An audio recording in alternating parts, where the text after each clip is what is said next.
Ano ang trabaho mo dito? Messenger. Reg- regular employee ka na ba? Opo.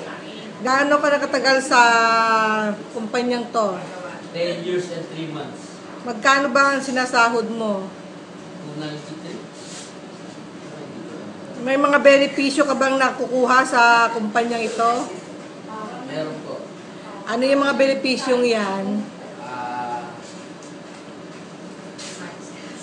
Ano ba ang PhilHealth. Yung konsulta ng doktor.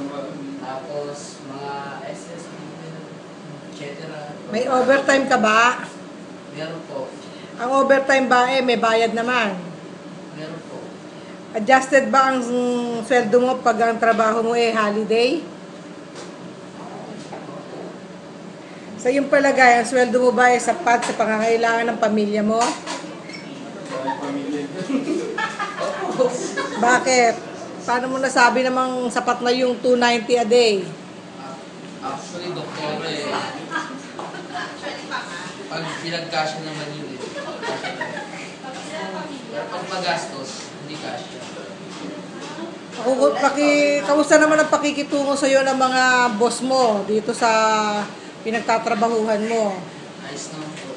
Kung may problema ba, madali ba silang lapitan? Opo, lalo po si Cindy. Nakikinig ba ang boss mo sa mga hinaing ng pangangailangan nyo? Opo. Sa palagay mo ba, magtatagal ka dito? Opo. Hindi ako tatanggalin. Kung may offer ba sa ibang kumpanya na mas lilipat ka? Dito na lang po ako, baka mamaya 6 months lang ako. Ang sinasahod mo ba ay sapat sa trabaho mo? Ibig sabihin, yung sinasahod mo, tama ang pasahod sa iyo according sa ginagawa mong trabaho. Opo. Sige, yun lang. Thank you.